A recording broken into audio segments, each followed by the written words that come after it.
Dios invita al ser humano, mediante el mandamiento del sábado, grabado en piedra, a mantener una relación continua y estrecha con Él. Pues en más de 100 idiomas antiguos y modernos, la familia humana ha adoptado la palabra sábado para nombrar el séptimo día de la semana. Sin embargo, por miles de años han habido conflictos y controversias sobre cómo observar debidamente el día santo. Algunos creen que la muerte de Cristo hizo que el sábado fuera obsoleto, que de alguna manera Él abolió el mandamiento del sábado. Fue en el siglo II, después de Cristo, que el primer día de la semana, el Día del Sol, se convirtió en un día de culto popular para algunos cristianos. A pesar de la popularidad de la adoración al sol y las leyes dominicales de los emperadores, muchos cristianos siguieron adorando en el séptimo día, sábado. De hecho, fueron minoría las iglesias que abandonaron el sábado. Poco después, el domingo quedó establecido como parte del culto cristiano. La minoría que aún guardaba el sábado sufrió muy duras pruebas y persecución, hasta que con el tiempo el interés por el sábado bíblico revivió. El asunto está claro. No se requiere otra cosa sino nuestro propio registro de días y semanas para terminar con la discusión. Es el séptimo día, el sábado de la creación, el que tenemos que guardar santo.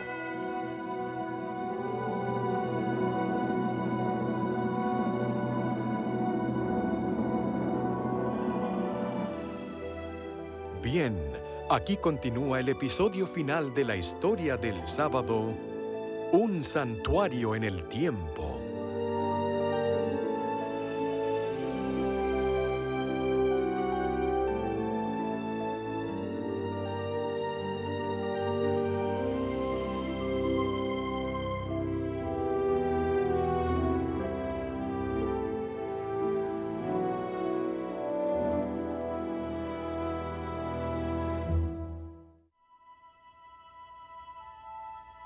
Durante las mismas décadas que vieron las feroces batallas del movimiento Taiping en China, un aislado rincón de Norteamérica presenciaba su propia revolución.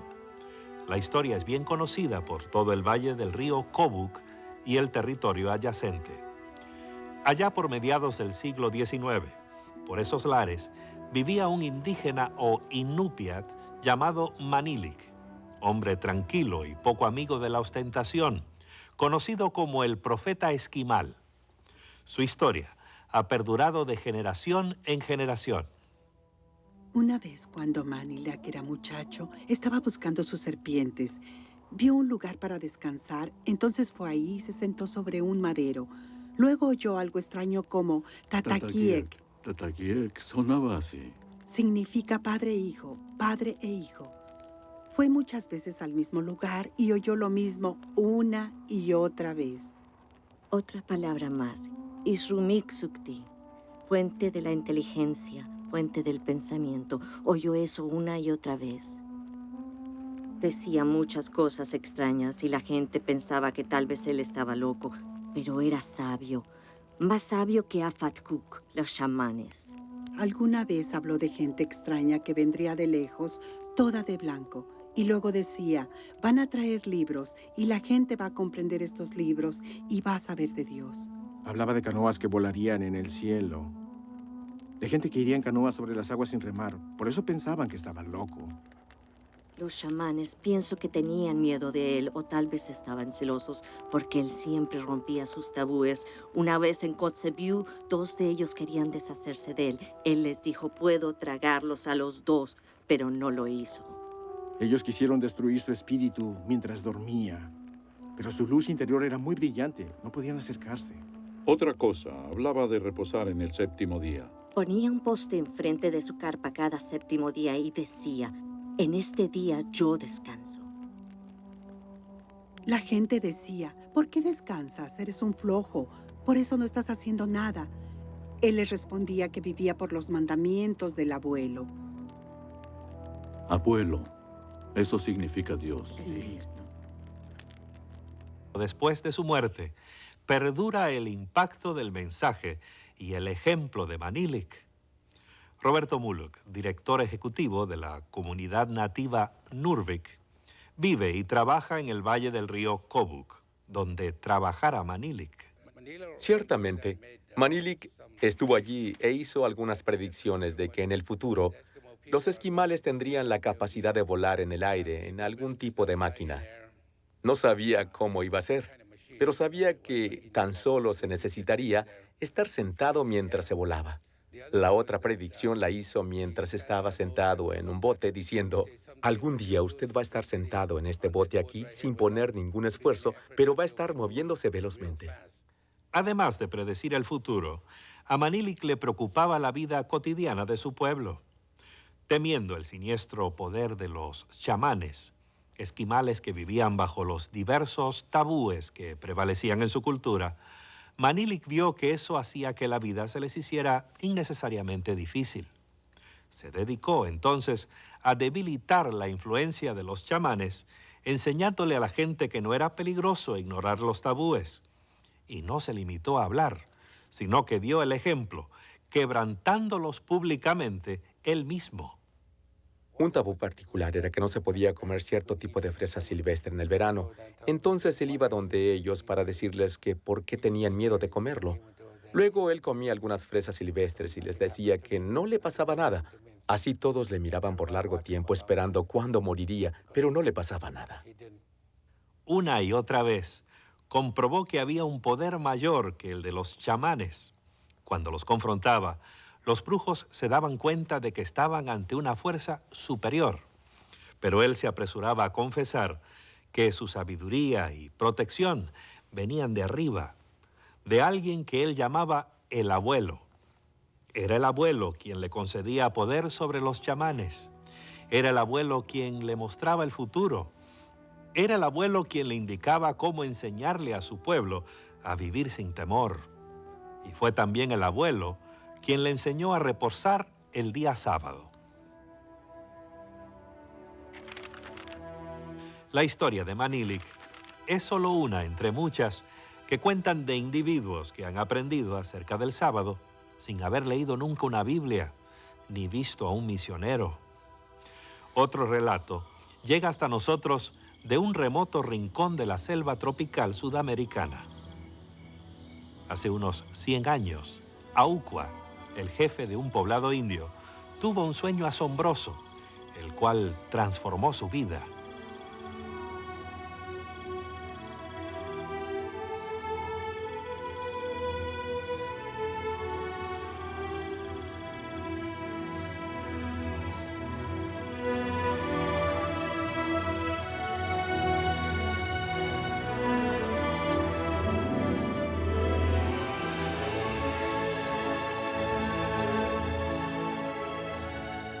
El visitante le dijo muchas cosas a Aucua. Le habló de Dios, le explicó cómo vivir sano, cómo ser limpio, qué se debía comer. Le enseñó cantos y profecías y, por supuesto, le habló del sábado. El visitante, a quien Aucua llamaba el que resplandece, le habló también de un hombre que llegaría a su aldea llevando un libro negro. En el pequeño poblado de Parima, en la Guyana Oriental, nos encontramos con los descendientes de Aucua. Todavía recuerdan el sueño y el resplandeciente visitante de Aucua. Se parecía a Dios. Creían que Dios le estaba hablando, porque en su sueño alguien le hablaba. Creían que ese alguien era Dios. Él les habló del sábado, que era un día santificado, que ningún trabajo debía hacerse en los sábados, ningún tipo de actividad, sino solo hacer culto. Aucua decía, no pesquen, no labren la tierra, quedémonos juntos para adorar a Dios en este día sábado. En aquellos tiempos solían amarrar nudos de cuerda cada semana o cada mes. Cada día desataban uno para el primer día, para el segundo, hasta el sábado. Así sabían qué día era el día de reposo. Una especie de primitivo calendario semanal, pero digno de confianza. Todavía funcionaba varios años después, cuando un solitario misionero se abrió paso hasta el poblado de Aucua, Llevaba consigo una Biblia, el libro negro, tal como en el sueño de Auqua. Lo que encontró era extraordinario. En vez de la típica tribu primitiva de la selva, los habitantes de la aldea se veían limpios y sanos. Además, observaban fielmente cada sábado como el día de reposo, costumbre que sus descendientes siguen practicando hoy. Le sorprenderá al televidente saber que el sábado del séptimo día tiene raíces profundas en el continente africano. Veintenas de iglesias independientes han surgido entre los pueblos africanos desde la llegada de los misioneros protestantes en el siglo XVIII. Estos grupos nativos, fundados y dirigidos por africanos, comparten un trasfondo común. Sidney Davis, experto en el cristianismo africano, explica: el movimiento de iglesias independientes de África es un modo de desligarse del imperialismo occidental, de la imposición de la cultura occidental sobre África. Eso es agradable para ellos porque pueden expresar la cristiandad en el marco de su propia experiencia en vez de hacerlo en el marco de la cultura impuesta. No debe sorprendernos ver que se haya esparcido tanto la observancia del sábado. El concepto del reposo sabático se expresa a través de diversos idiomas y tradiciones del África. Y no me refiero únicamente a la antigua cultura cristiana de Etiopía que presentamos en la cuarta parte de nuestra serie. La tribu KwaZulu Natal adoraba a un dios cuyo origen no se podía trazar. Adoraban a ese dios en un día especial. En este día no se hacía ningún trabajo manual, no cosechaban las mieses. Tampoco se les permitía hacer ningún tipo de cultivo. El día estaba eternamente dedicado a la adoración de ese Dios. Ese día de culto era sábado. El concepto o la tradición del descanso del séptimo día siempre ha estado difusamente enraizado en la cultura de Ashanti. Hay que saber que casi en todas las culturas africanas, la religión o el concepto de Dios está arraigado o entretejido. Así que la pregunta de cuán antigua es la tradición del sábado para un africano o un Ashanti es realmente innecesario hacerla, porque tanto cuantos saben siempre ha sido parte de la vida de ellos. En el idioma Zulu, la palabra sábado significa día de consumación o el último día. Lo que a mí me fascina más es que ellos tenían estos conceptos del sábado desde mucho antes de la llegada de los misioneros europeos. Fueron los misioneros quienes introdujeron el culto dominical, pues hasta entonces todos sabían que Dios tenía solo un día de culto, el sábado. Cuando los misioneros europeos llegaron, introdujeron no solo una manera diferente de adorar, sino un día distinto de culto, el domingo. Y por lo que introdujeron el culto dominical, todo hombre blanco fue llamado automáticamente hombre blanco de domingo, o Kwesi Bruni, porque se llama Kwesi a todo niño nacido en domingo. Para ellos, todo europeo es nacido en domingo porque introdujeron el culto dominical. En América, la tradición que establece el domingo como un día santo ha caracterizado la vida religiosa durante siglos. Se ha llegado a considerar su observancia como un requisito para recibir las bendiciones de Dios. Más aún, algunos sostienen que ignorar el día santo es lo mismo que invitar un desastre. Más o menos una década antes de la Guerra Civil estadounidense, un médico del norte que era abolicionista decidió darse una vuelta por el sur para ver la situación por sí mismo, aunque con ojos ictéricos de prejuicio. Estando en Nueva Orleans un domingo, se espantó al ver el quebrantamiento del reposo, los juegos de vicio, la prostitución, la orgía general del día. Al día siguiente, un incendio devastó la ciudad, como era común en el siglo XIX. Él escribió en su diario de que tuvieron un buen postre por quebrantar el reposo. Los tiempos cambiaron y también han cambiado las actitudes hacia el domingo.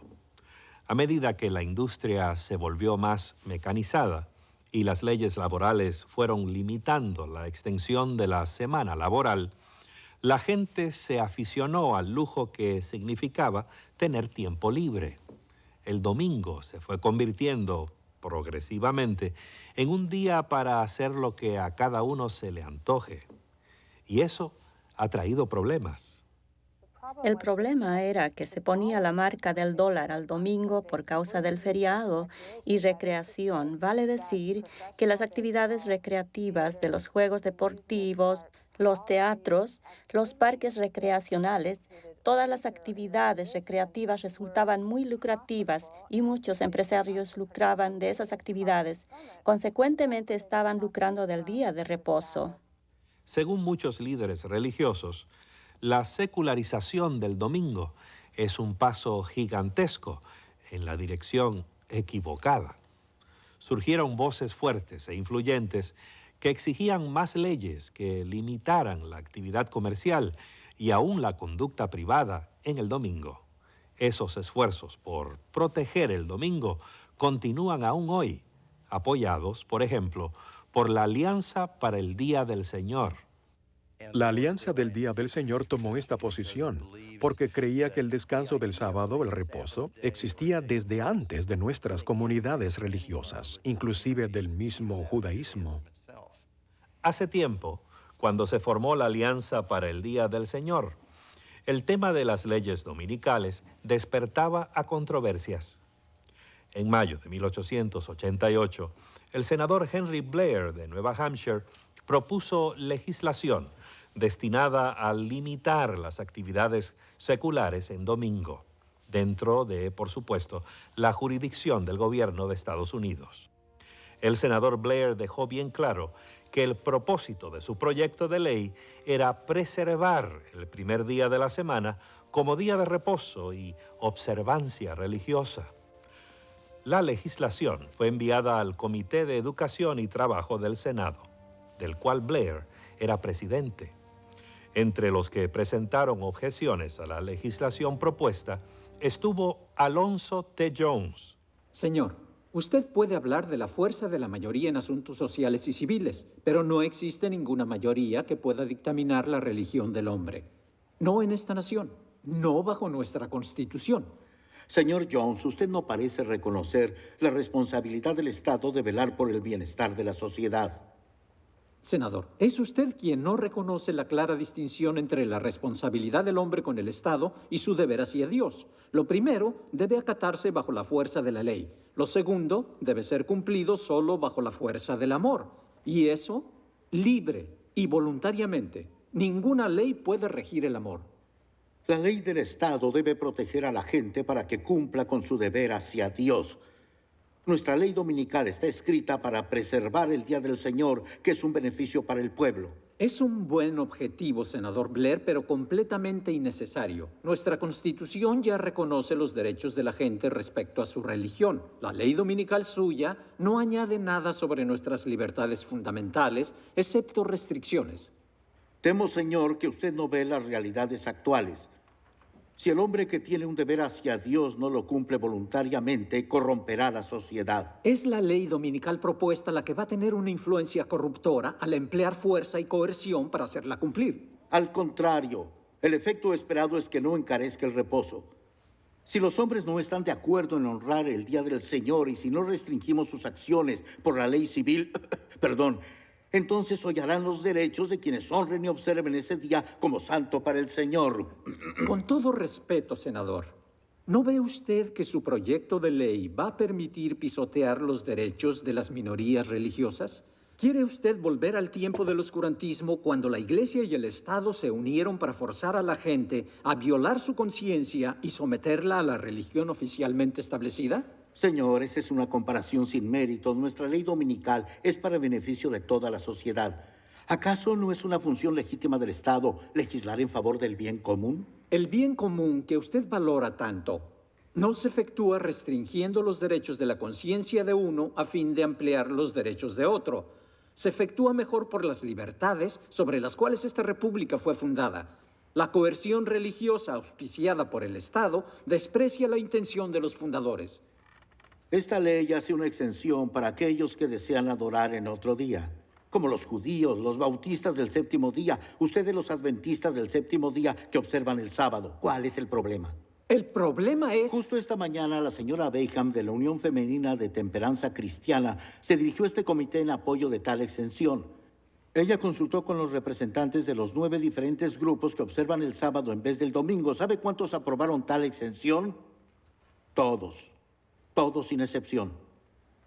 Senador, respeto mucho los principios de temperanza promovidos por la organización de la señora Bayham, pero ella no tiene voz ni voto sobre cuestiones de exención para mi denominación. Profesor Jones, ¿va a objetar contra las exenciones que ciertamente beneficiarán a su grupo y a otros grupos? Sí, señor. En efecto, las objetamos. La cláusula de exención no cambia el proyecto de ley como para modificar nuestra oposición.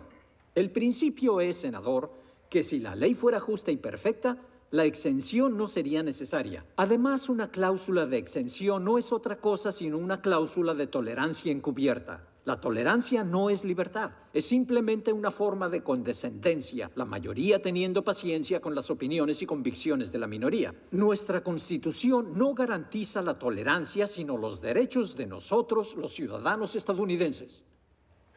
Profesor Jones, sin ceder en mi opinión, permítame hacerle otra pregunta. ¿Cuál sería su reacción si escribiéramos de nuevo esta propuesta como ley de reposo sabático y no dominical?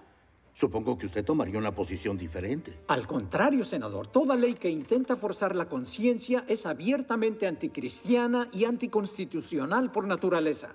Por tanto, senador, estamos en contra de toda ley dominical que se haya legislado, desde la primera decretada por Constantino hasta esta que usted está proponiendo. Y si usted cambia de una ley del domingo a una del sábado, igual nos opondremos firmemente.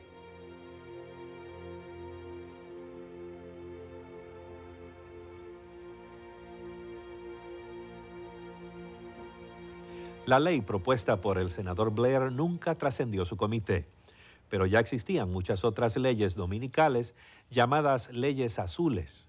De hecho, hoy en los Estados Unidos, 49 de los 50 estados tienen leyes que protegen el domingo. Alaska es la única excepción.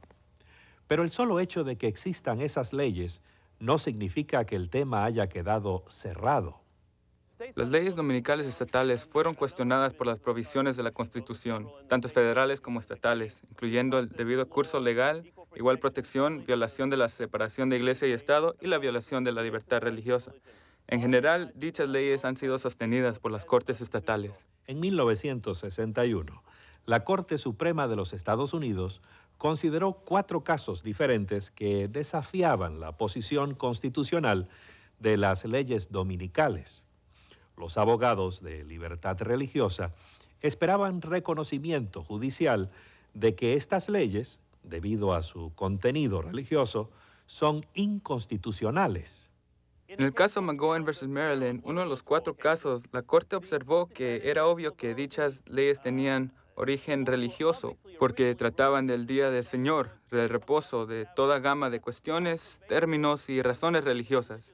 En 1961, la Corte había visto de que existía la razón de tratar a dichas leyes como protectoras de derechos laborales. Y a la pregunta de si los estados pueden legislar los derechos de los trabajadores, la respuesta es sí.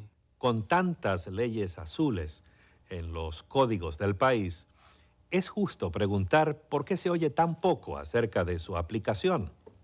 ¿Están haciendo arrestos las autoridades? ¿Están dando condenas los jueces? ¿Están los cofres públicos enriqueciéndose con las multas aplicadas a los culpables? Yo pienso que hay 3 principales razones por qué no se hacen cumplir las leyes dominicales. Primero, las leyes escritas en los libros frecuentemente no se hacen cumplir porque se presta atención a otras prioridades. Segundo, actualmente no existe mucha disposición e interés en la población general sobre este asunto. Tercero, yo pienso que muchas leyes se hacen cumplir de una manera invisible al público. Por ejemplo, aquí se ve Washington, D.C. En esta ciudad se prohíbe hacer trabajos de construcción los domingos de mañana. Muchos no se dan cuenta de eso porque no se ocupan en la construcción y si alguna vez construyen algo no es una violación que les afecte significativamente la vida. En nuestra era secular y materialista, se escuchan pocas voces que pidan leyes dominicales de inspiración religiosa.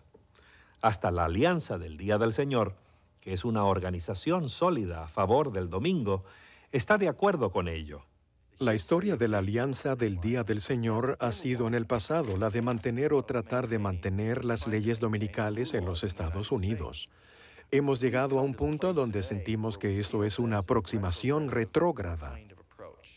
La legislación puede ser útil, pero nuestra finalidad es promover un entendimiento cultural de importancia psicológica y sociológica de la actualidad, lo cual tiene claramente sólidas columnas religiosas y teológicas cristianas. La experiencia demuestra que en asuntos de religión, la persuasión es mejor que la fuerza. Sin embargo, aún hoy no es raro que la gente que guarda el sábado se tropiece con leyes que restringen la libertad de ejercer su religión. En 1982, yo era empleado de tiempo completo en el Departamento de Alimentos y Agricultura del estado de California.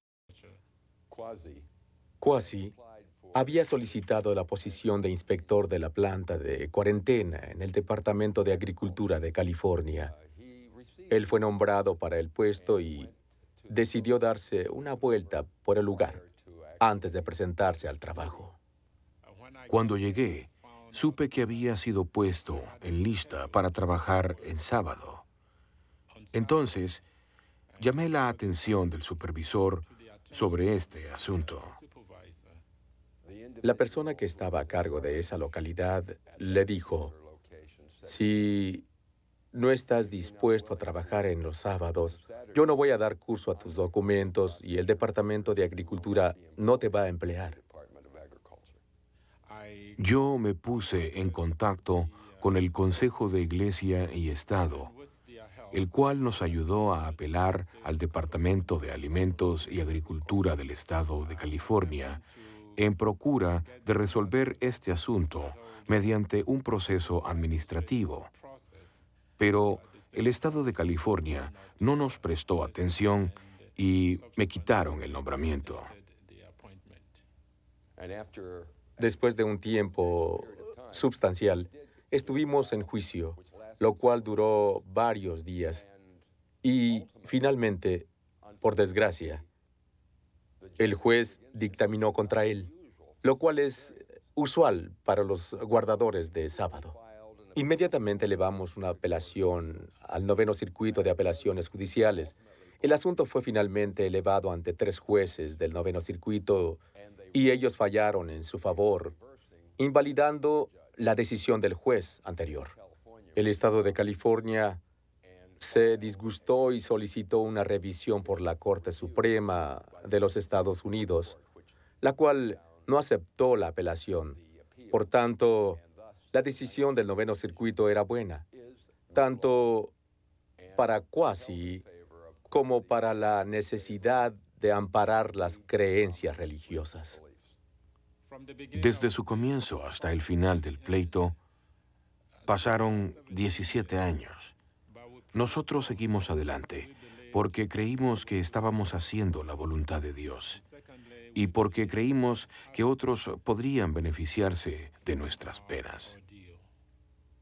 En 1973, los líderes de un gran país africano exigieron a todos los ciudadanos que dedicaran un día a la semana para servicios comunitarios, tales como la reparación de puentes y carreteras. A todas luces, parecía una buena idea. Sin embargo, el día nacional que se escogió para hacer esos trabajos fue el sábado. Eso causó grandes dificultades a los adventistas del séptimo día. Pase.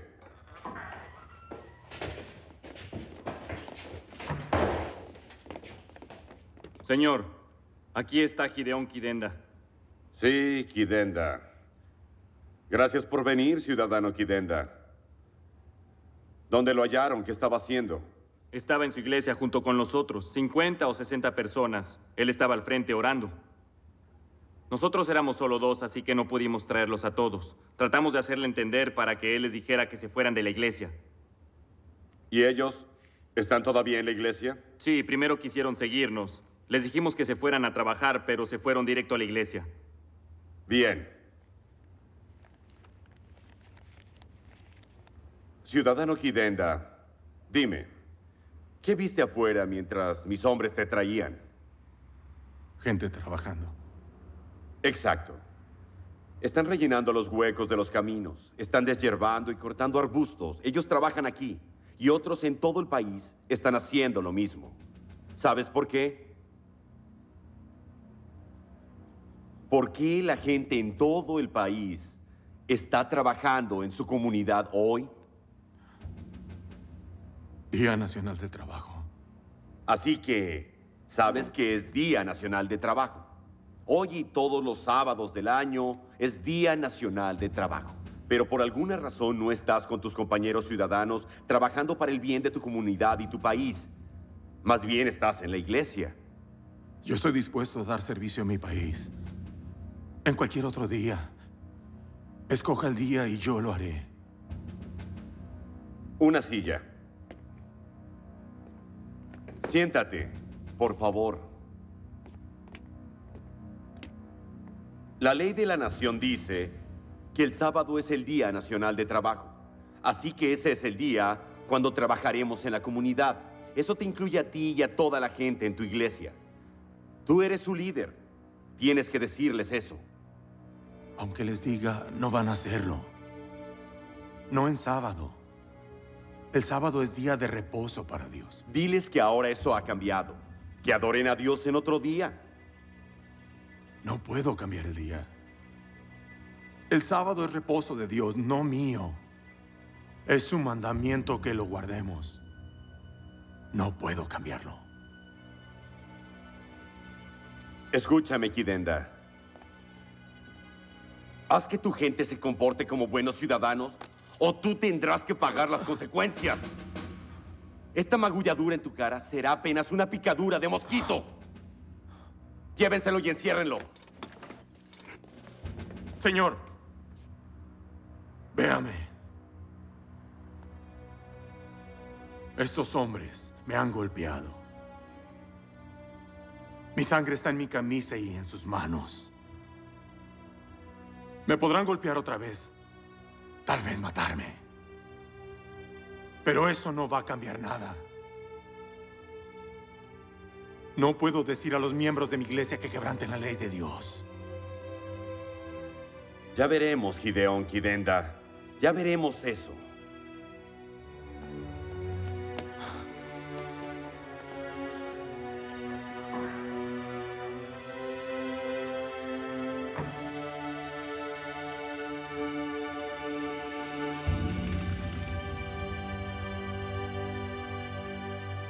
Al parecer, guardar el sábado puede resultar caro, inconveniente y hasta peligroso.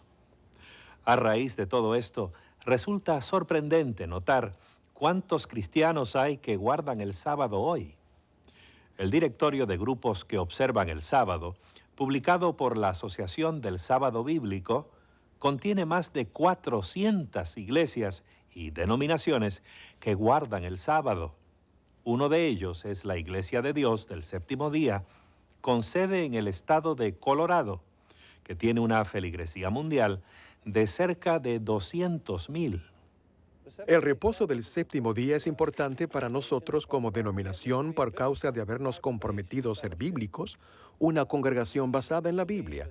Creemos que el sábado es una parte integral de las enseñanzas bíblicas y sería imposible enseñar todos los consejos de Dios y aún vivir de toda palabra que sale de la boca de Dios si ignoráramos su reposo del séptimo día. En 1896, la Iglesia de Dios y de los Santos de Cristo fue establecida por William Saunders Crowdy en Lawrence, Kansas. Aunque era solo diácono bautista entonces, el profeta Crowdy recibió una noción divinamente inspirada de las claves de salvación, una de las cuales era los 10 mandamientos. Esto naturalmente lo llevó a la observancia del reposo del séptimo día. Aunque parecía que estaba proporcionando algo nuevo, En realidad, el profeta Crowdy restableció una forma de judaísmo profético que había moldeado las vidas de hombres y mujeres desde la antigüedad. Muchos de los grupos más pequeños que guardan el sábado surgieron de la Iglesia Mundial de Dios, fundada por el empresario Herbert Armstrong. El relato tiene un comienzo inverosímil. En realidad fue la esposa del señor Armstrong la que lo interesó en el sábado. Esto sucedió en 1926.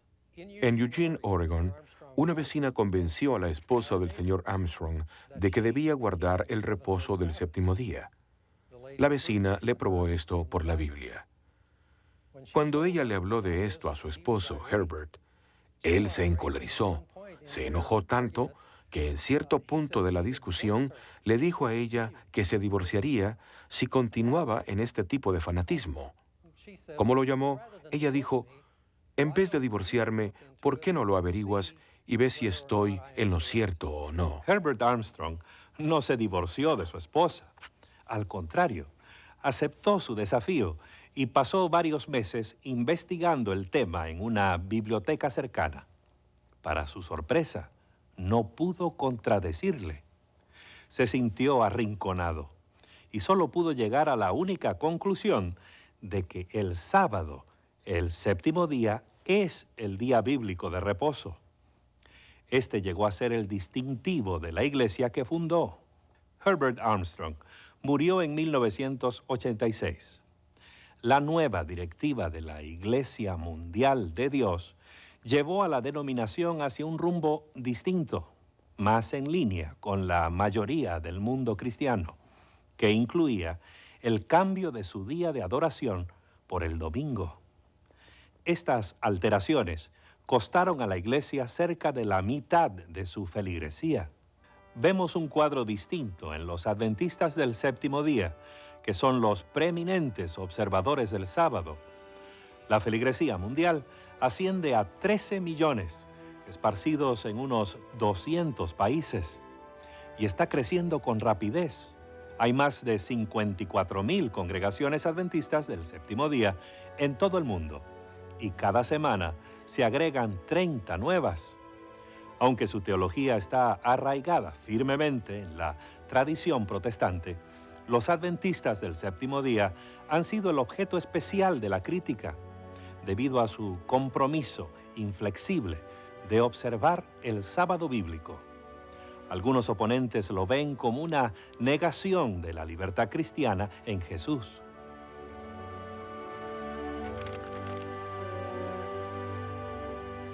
Por supuesto que la libertad está en el corazón de la fe cristiana. Y algunos dicen que guardar el sábado es rechazar la libertad cristiana, que guardar el sábado es legalismo, una forma de ganar la salvación mediante la obediencia. Pero observar el día bíblico de reposo, ¿es necesariamente legalismo? Dios instituyó el sábado en la creación antes del pecado. ¿Era legalismo esa vez? Si no era legalismo, ¿qué es lo que hace inherentemente legalista ahora? Cuando Dios dio maná por 40 años en el desierto, ¿no cayó maná en sábado? ¿Era legalismo?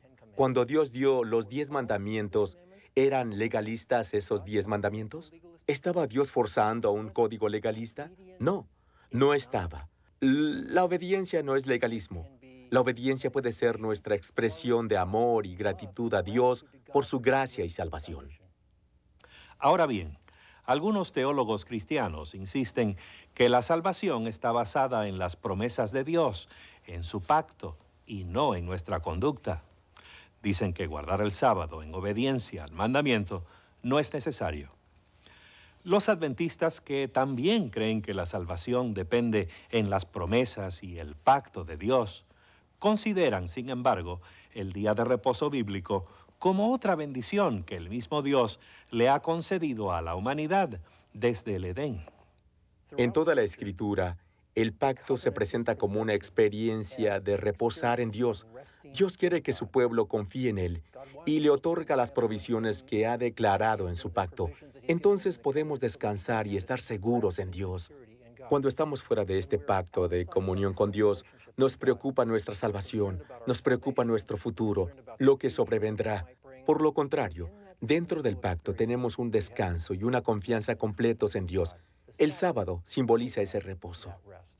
Y al guardar el sábado, descansamos en la seguridad de que Jesús nos redimió en la cruz, de que somos salvos, que somos sus hijos, que podemos depender de Él. Si el día de reposo tiene un lugar apropiado en la vida del cristiano, ¿por qué tiene que ser el sábado? La mayoría de las iglesias enseñan que los cristianos debieran guardar el domingo en su lugar y citan referencias del Nuevo Testamento para apoyar su punto. Pero, ¿enseña realmente el Nuevo Testamento que el domingo, que es el primer día de la semana, es el día de reposo cristiano? En el Nuevo Testamento se menciona el primer día de la semana. Al parecer, los cristianos se reunieron una o dos veces en ese día. Pero no hubo transferencia de la importancia del sábado del séptimo día al primer día de la semana, llamado domingo. No se convirtió en el día de reposo, ni se convirtió en el día cuando se celebra la actividad creativa de Dios. Tampoco se convirtió en el día de culto cristiano, lo cual sigue siendo el sábado del séptimo día.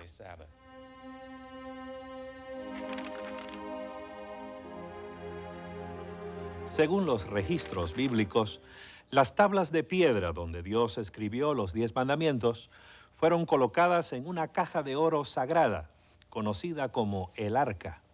Este objeto invalorable de la antigüedad desapareció desde hace mucho tiempo. Su paradero es un misterio. La profecía de Apocalipsis presenta otro misterio en la escena introductoria de otro maravilloso drama. El drama profético se despliega, describiendo en símbolos la guerra entre Jesucristo y Satanás, su gran enemigo. Es el conflicto de los siglos, presentándose a través del escenario de los sucesos humanos. La culminación es emocionante y la anuncia la aparición de los mensajeros angélicos. Vi volar por en medio del cielo a otro ángel que tenía el evangelio eterno para predicarlo a los que habitan sobre la tierra, diciendo a gran voz: Temed a Dios y dadle gloria, porque la hora de su juicio ha llegado, y adorad a aquel que hizo el cielo y la tierra, el mar y las fuentes de las aguas. Y fases finales del drama, habiendo llegado la hora del juicio, los habitantes de la tierra deben adorar a Dios. Luego, Dios es descrito con el lenguaje del cuarto mandamiento, descrito como uno que creó todas las cosas. Siendo que el pasaje hace eco del cuarto mandamiento, no creo que debe dilatarse demasiado para que entendamos de que en este final del drama, los habitantes de la tierra tienen una citación celestial para volver a adorar a Dios, el Creador, en su día de reposo, en el sábado del séptimo día. Vemos así que el sábado es parte del plan divino para sanar y ahondar las relaciones entre sus hijos. En nuestro mundo, donde el verdadero propósito y significado de la vida nos elude, donde la fe languidece en los escombros de la infidelidad, aún en un mundo así, el sábado continúa señalando el llamado de Dios al alma humana. Las páginas perdidas de la historia han revelado el maravilloso drama de este día casi olvidado, el sábado, el día bíblico y santo de reposo y de sagrada adoración. Lo hemos localizado desde su mismo origen en los registros bíblicos de la creación, cuando Dios lo estableció para conmemorar su obra creativa y definir el ciclo semanal. Lo hemos encontrado a través de los tiempos de Jesús, cuyo ministerio lo infundió con nuevo significado, y hemos visto cómo ha estado vigente a pesar de las intenciones de regularlo, enterrarlo o prohibirlo. Hemos descubierto evidencia antigua del sábado en diversos lugares, como Irlanda y Etiopía, donde sobrevivió durante siglos de oposición y ataque. Lo hemos visto reanudado en las enseñanzas de los primeros anabautistas y los hombres del séptimo día ingleses. Lo hemos visto preservado frente a la persecución y el martirio. Lo hemos visto restaurado ante la atención mundial a medida que millares y millares de cristianos descubren por sí mismos el lugar que ocupa el sábado en una experiencia religiosa basada en la palabra de Dios. Por fin, la Biblia completa el cuadro del sábado, dándonos un anticipo de lo que será la vida venidera, el futuro en el universo perfecto. Escuchemos esto.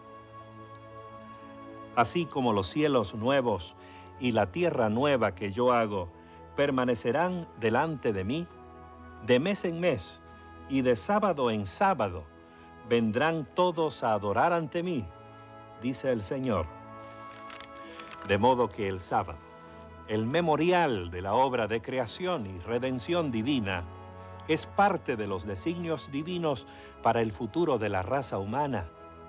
Desde la tierra, tal como salió de la mano del Creador, hasta la tierra nueva, perfectamente restaurada, el sábado permanece como el santuario del tiempo, trascendiendo la historia y proyectando su promesa de reposo hacia el futuro y la eternidad.